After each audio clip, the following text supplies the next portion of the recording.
안녕하세요. 주식회사 맥클로리 대표 서정현입니다. 저희 맥클로리는 인공지능 로봇 어드바이저를 AI 애저 서비스의 형태로 제공하고 있는 스타트업입니다. 현재는 주식에 특화된 로봇 어드바이저 서비스를 제공해오고 있고요. 미래엔 원자재, 채권 등 다양한 금융 에셋 클래스에서 시장의 벤치마크를 아웃퍼폼할 수 있는 우수한 성능의 로봇 어드바이저를 기획하고 있습니다. 이번 과제를 통하여 우수한 성능의 핵심 기술을 개발하는 것을 목표로 하고 있으며 추후엔 SME에서도 사용 가능한 범용성 있는 소프트웨어를 개발하는 것을 목표로 하고 있습니다. 한국타이어앤테크놀로지스에서 의미 있는 과제를 내주신 만큼 저희 맥클로린이 우수한 성과로 보답드리겠습니다. 한국타이어앤 맥클로린 화이팅!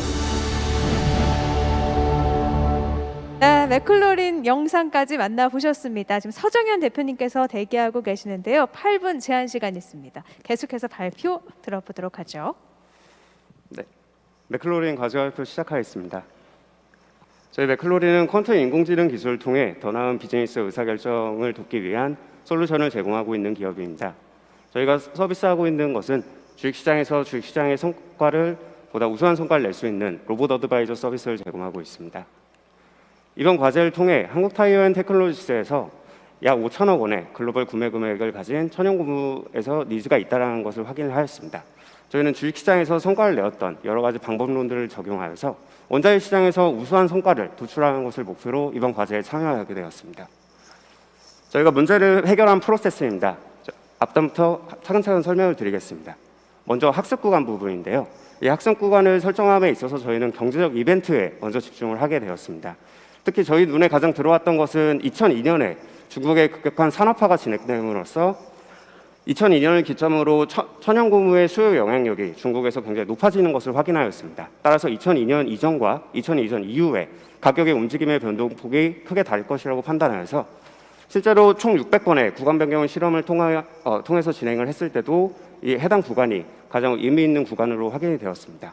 다음으로는 고변동성에 대응하기 위한 모델링에 있어서는 고무 가격의 하락 시기를 시작 지점으로 고변성에 대응하기 위한 학습 구간으로 설정을 하였습니다. 다음으로는 기본적 접근 측면에선 저희는 4개의 카테고리로 나누어서 외부 데이터를 검토 및 사용하였습니다. 첫 번째는 원자재 시장 내부에서 다른 가격들과 높은 상관관계 커플링 효과가 나타나는 점을 이용해서 가격 예측력을 높이는 데 사용하였으며 해당 원자재 천연고무의 수요와 공급 측면, 다음으로는 글로벌 경제 상황을 대표할 수 있는 지표를 포함하였습니다. 처음으로 먼저 다른 원자재들과의 상관관계를 여러 검토해 보았을 때 의미 있는 상관관계를 나타내는 데이터들이 많은 것을 확인할 수 있었습니다. 그중에서 저희 과제에 적합한 데이터 13가지를 뽑아가지고 저희는 학습에 포함하였습니다. 다음은 생산지 날씨, 글로벌 타이어 시장, 경제 상황을 대변할 수 있는 데이터들을 함께 포함하여서 예측력을 높일 수 있게 포함을 하였습니다. 다음은 기술적 접근법입니다. 금융시장에서 알파로 알려진 모멘텀, 시저널리티, 볼레틸리티, 변동성에 관한 여러 가지 기술적 지표를 통하여 해당 알파들이 현재 도메인, 천연고무 도메인에서도 우수한 성과를 내는 데 도움을 줄 수 있는지 확인을 해보았습니다. 먼저 모멘텀인데요. 모멘텀의 개념은 물리학에서 나온 개념으로 관성으로 최근의 가격의 변동 경향성이 그 경향성이 유지된다는 것을 의미합니다. 이렇게 800년의 팩터 역사를 가진 이 모멘텀은 다른 원자재들에서도 적용이 되는 것과 마찬가지로 해당 천연고무 원자재에서도 유의미한 성과를 가져다 주었습니다. 다음으로는 시즈널리티입니다. 위원님들께서는 혹시 시즌별로 잘 나가는 산업 섹터나 자산군이 있다는 것을 들어보셨을까요? 실제로 천연고무에서도 원유나 다른 원자재들과 마찬가지로 4월, 5월, 11월, 12월에 유의미한 계열성이 나타나는 것을 확인하였습니다. 다음은 저희가 가장 중요하게 봤던 변동성 측면입니다. 변동성 군집 현상이란 최근에 변동성이 커졌을 때 가까운 미래의 변동성도 크다라는 것을 의미하는데요. 현재가 데일리 가격 예측 과제인 만큼 저희는 이 변동성이 굉장히 중요하다고 판단하였습니다.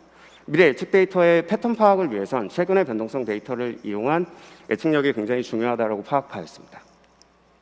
그러므로 저희는 과제에 적합한 변동성 지표를 자체적으로 개발하는 걸 시도하였습니다. 저희가 개발한 변동성 지표는 단계 하방 변동성의 높은 가중을 받는 변동성 지표를 포함함으로써 해당 지표만으로도 큰 MA 개선 효과를 이룰 수 있었습니다. 다음은 딥러닝 모델링 부분입니다. 베이스 모델을 선정함에 있어서는 주식시장의 도메인에서 연구가 진행했던 리서치들을 확인하여서 GRU 모델이 좋은 성과를 낸다는 것을 확인하였으며 저희 천연고무 도메인에서도 또한 GRU 모델이 좋은 성과를 가져다 준다는 것을 확인하여서 저희는 베이스 모델로 GRU를 설정하고 드롭아웃 레이어를 통해 과적값 방지를 함으로써 최종적으로 20일에 대한 아웃풋을 출력하였습니다. 앞에서 말씀드린 절차를 통하여 저희는 세 가지 모델을 만들었는데요. 베이스 모델, 고변동 예측 모델, 펀더멘털 예측 모델 이 세 가지의 가중평균 앙상블 기법을 통하여 최적의 결과를 도출할 수 있었습니다. 먼저 데이터를 컬렉션하는 부분을 거친 이후에 컬렉션된 데이터에서 의미 있는 테크니컬한 인사이트를 뽑고 모델링을 시키는 것을 도식화한 부분입니다. 저희가 그러므로 최종적으로 제출하였던 결과물은 MA 2.42입니다.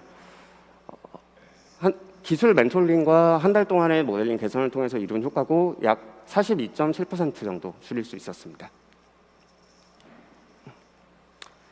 저희 비즈니스 로드맵에 대해 설명드리겠습니다. 2023년까지 로드맵을 잡았고요. 먼저 예측 모델의 정밀화 단계를 가장 첫 스텝으로 잡았습니다.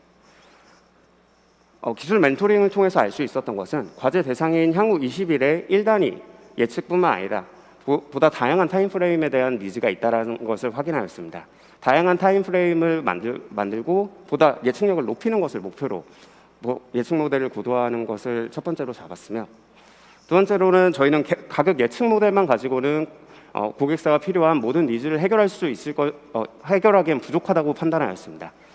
그러므로 고객사의 요구 조건을 기반으로 최적의 구매 전략을 확인할 수 있는 시스템을 기획하고 있으며 시스템의 수익 모델은 분기별 사용료 지불 방식 그리고 협의된 목표가 미달성 시엔 저희는 환불을 기획합니다. 이럼으로써 저희는 다양한 원자재를 대상으로 가격 예측 및 구매 어드바이저 시스템을 하나하나 확대해 나갈 예정입니다. 우선순위는 저희는 대부분 고객사들의 니즈의 순서에 맞게 우선순위를 잡고 하나하나 확대를 해 나가겠습니다. 저희 맥클로린이 주식시장에서 서비스를 해오고 그리고 본 과제를 참여하면서 느낀 것은 인공지능 기술을 통해 100% 정확한 결과를 가져다 주는 것이 아닌 기존 예측 방법보다 1% 혹은 2%의 예측력 개선 효과를 만들어도 큰 부가가치를 창출할 수 있다는 것을 느꼈습니다. 인공지능 기술이 발전함에 따라 인공지능 기술이 만들 수 있는 최고의 퍼포먼스를 저희 맥클로린이 약속드리겠습니다. 네, 이렇게 해서 영상 발표까지 만나봤습니다. 워낙에 천연고무의 가격이 정치, 경제, 사회, 날씨 영향 미치는 게 워낙에 많기 때문에 그 중에 어떤 것들을 선택해야 되는지 알려주신 것 같고요. 또 타이어뿐만 아니라 다른 원자재에도 적용될 수 있다는 점도 경쟁력이 있어 보였습니다. 발표가 끝나서 이제는 7분간의 질의응답 이어가 보도록 하겠습니다. 서정현 대표님과 함께 정현진 연구원과 함께 질의응답 참여할 텐데요. 준비된 질문 지금부터 시작해 주시면 되겠습니다.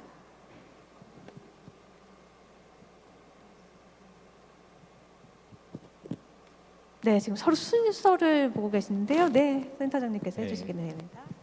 발표 잘 들었습니다. 그 다양한 인자에 대한 다양한 분석을 통해서 의미 있는 나름대로 인자들을 결정하고 이제 나름대로 이제 모델링을 통해서 어느 정도 성능을 이제 최적화하는 어떤 형태로 진행하시면서 인자에 대한 데이터의 양들이 좀씩 다 이제 달라서 이게 특정 어떤 인자에 바이어스 되는 어떤 상황들이나 이런 것들이 이제 모델링하면서 최적화하면서 이제 좀 나타났을 것 같아요. 그래서 데이터의 바이어스, 데이터 언밸런스 때문에 나타났던 바이어스에 대한 부분들을 어떻게 좀 해결을 하셨는지 그거랑 그다음에 이제 아웃라이어 데이터들을 좀 어떻게 디시전 하셨는지 그 부분들을 좀 듣고 싶습니다. 제가 답변드려요. 네. 센터장님 좋은 질문 감사드립니다. 먼저 두 번째 질문 먼저 답변을 드리자면 아웃라이어 데이터라고 하면 제가 추측하기론 천연고무 시장에서 나타났던 급격한 가격 변동이나 그런 상황에서 나타났던 아웃라이어를 의미하는 것이라고 제가 이해했는데 혹시 그게 맞으실까요? 아웃라이어 데이터의 가격 예측 시스템의 데이터의 아웃라이어는 사실은 주어진 데이터의 통계 데이터로는 네. 노멀한 상태에서 예측은 가능하지만 네. 실제 가격이 플럭추에이션이 생길 경우에는 네, 약간 예외적인 환경이나 이런 것들이 굉장히 많이 시스템을 흔들어 놓기 때문에 네 맞습니다. 그런 부분들에 대한 디시전 로직을 만약에 보완해 놓지 않으면 이 가격 맞습니다. 시스템 자체가 굉장히 좀 신뢰도를 잃을 수 있으니까 네, 그런 맞습니다. 그런 관점에서 예측하지 않는 어떤 주변 환경에 대한 데이터를 어떻게 처리할 거냐 이런 관점.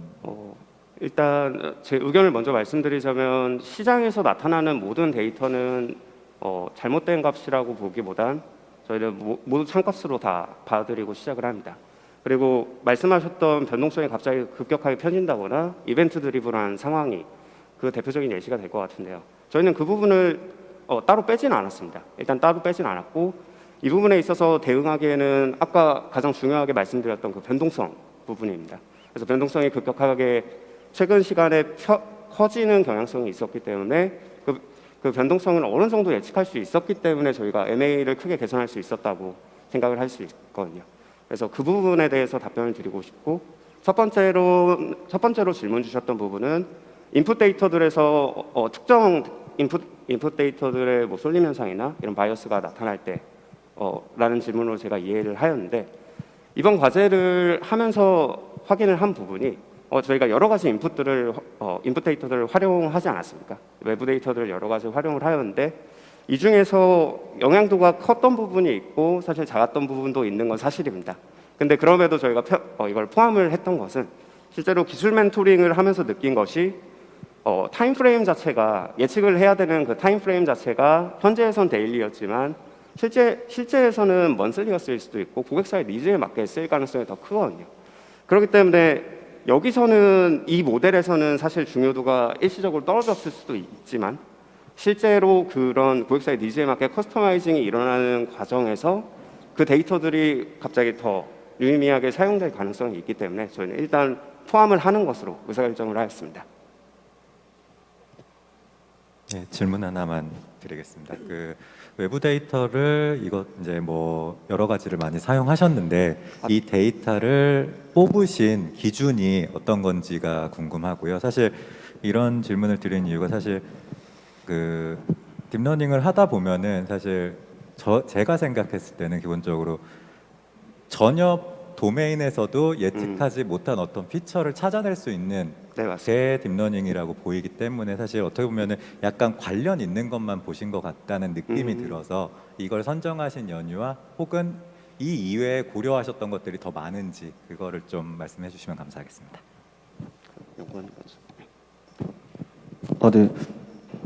그 관련된 데이터를 본 거는 피어슨 상관계수 분석을 통해서 실제 관련이 높은 뭐 원자재든 뭐 날씨든 그런 데이터들만 사용했고 아까 말씀드린 것처럼 실제로는 별로 관련 없어 보이는 예를 들면 여기 아까 나타났던 그 대두유 이런 것들도 같이 데이터에 넣어서 학습에 활용했습니다. 그리고 답변을 조금만 더 드리자면 아무래도 시간이 굉장히 짧은 과제는 사실이었지 않습니까? 그렇기 때문에 저희가 1차적으로 연역적으로 다 어느 정도 가설이 성립됐던 거를 먼저 봤던 건 사실이고요. 데이터를 비교적 쉽게 구할 수 있었던 뭐 원자재들 그런 데이터들의 경우에는 빠르게 저희가 그런 약간 가설로 필터링을 하지 않고 다 돌려봤다고 봐주시면 될 것 같습니다. 한 가지 질문 드리고 싶은데요. 네. 혹시 월 단위나 분기 단위로 예측을 하셨을 때 그 네. 예측에 대한 정확도가 어느 정도 수준이었는지 좀 궁금합니다. 네. 저희가 이게 시간이 많지는 않았어서 사실 이 향후 20일에 이 기간 동안에 올인을 했다라고 봐주시면 될 것 같고요.